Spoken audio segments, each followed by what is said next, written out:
Kimberly and Guilfoyle's story begins in San Francisco, where she was born on March 9, 1969. Her childhood was shaped by both Irish and Puerto Rican heritage.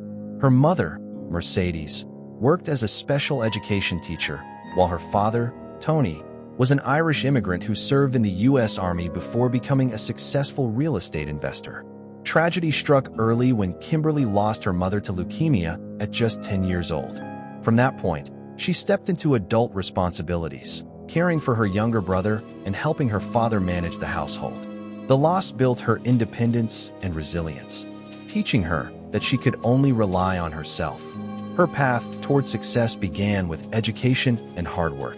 She studied at UC Davis, graduating magna cum laude in political science before attending law school at the University of San Francisco. Alongside academics, she modeled for brands such as Victoria's Secret and Macy's, earning significant income to pay for her studies. She credited the experience with building her confidence and ability to handle high-pressure environments. Despite her modeling career, her Catholic upbringing shaped her values, and she often pointed to faith as her foundation throughout life. After law school, Kimberly started as a prosecutor, first in San Francisco and later in Los Angeles. Early setbacks didn't stop her. Fired from the San Francisco DA's office at 27, she rebuilt her career in Los Angeles, handling major cases like homicide and sexual assault. Her determination earned her recognition and awards. Eventually, she returned to San Francisco, despite opposition from rivals, proving her resilience and ability to navigate political tension. Her breakout moment came in 2002 with the Diane Whipple dog mauling case. She secured a rare second-degree murder conviction, catching national attention. That case launched her into television, opening the path to her future media career. Kimberly Guilfoyle's career quickly expanded beyond the courtroom. Television executives noticed her strong presence during the high-profile 2002 dog mauling trial, and soon she was offered a role on court TV. This marked her entry into national media, where her sharp style and confidence set her apart. But even as her career advanced, her personal life grew increasingly complex. In 1994, she met Gavin Newsom at a Democratic fundraiser. Years later, their paths crossed again, and by December 2001, they married in a lavish ceremony described as the social event of the year.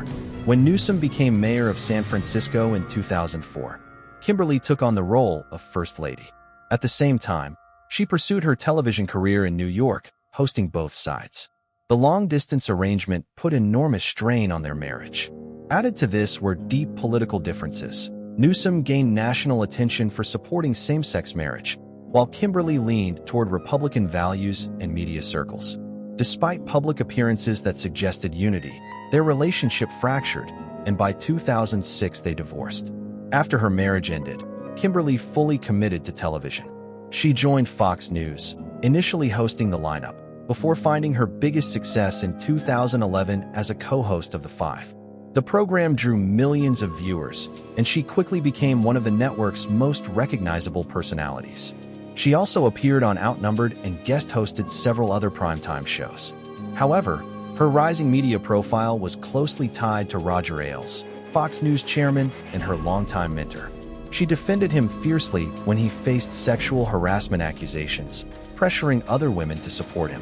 This loyalty gave her influence at the network, but also made her part of its most controversial chapters. By 2017, Fox renewed her contract, underscoring her value. Yet behind the scenes, troubling allegations about her own conduct were building, and they would soon change everything. By 2017, Kimberly Guilfoyle was one of Fox News' biggest stars. As co-host of The Five, she reached millions nightly and had built a reputation as a sharp, outspoken conservative voice. But inside the network, tensions were mounting.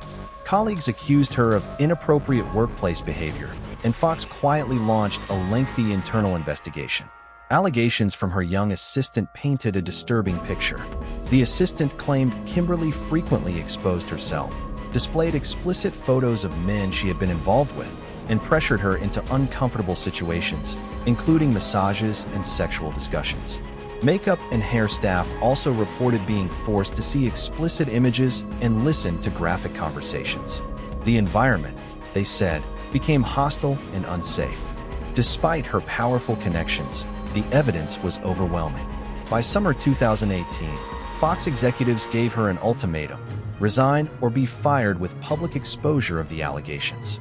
Rupert Murdoch himself reportedly pushed for her dismissal.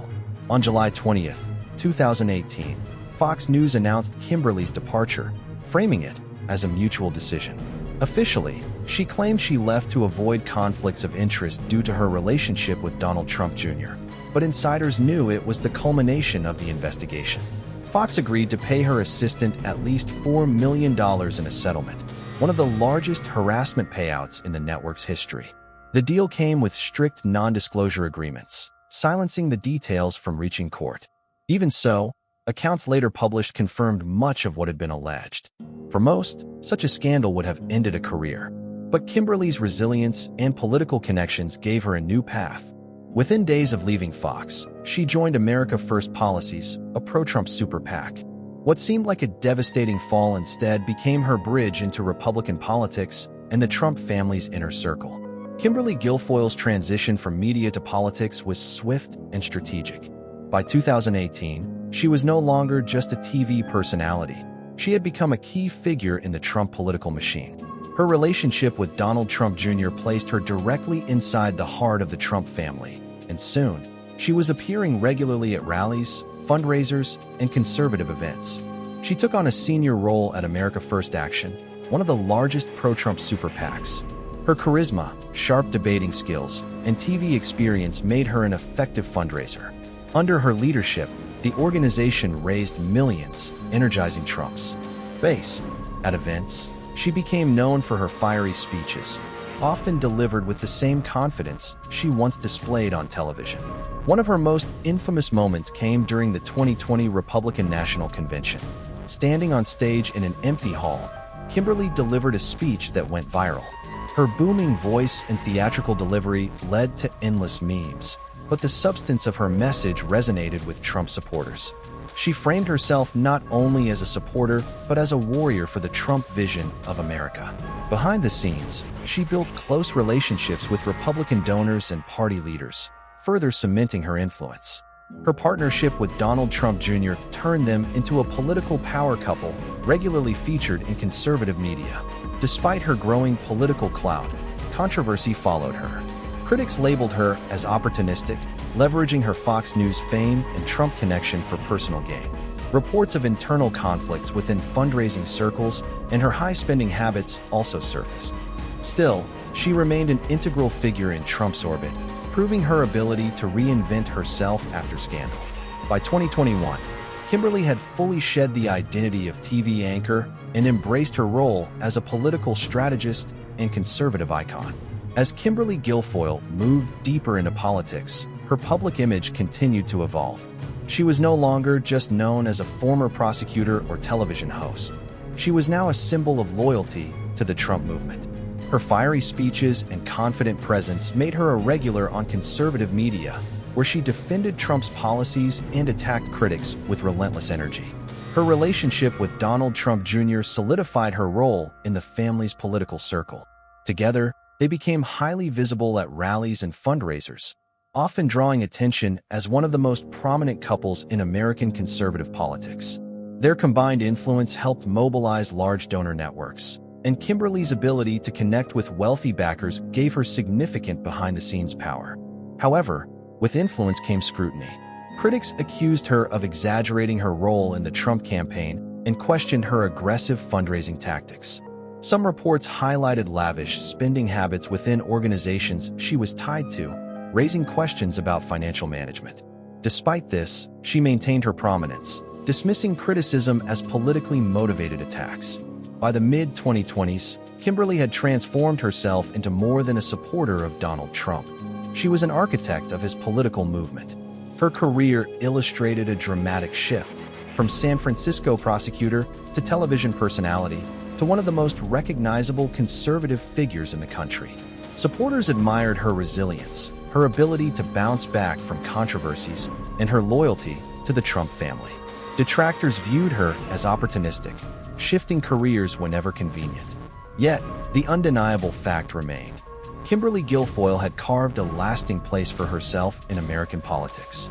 Her journey reflected not just personal ambition, but also the rise of media-driven politics in modern America, where charisma, connections, and loyalty often matter more than policy or ideology.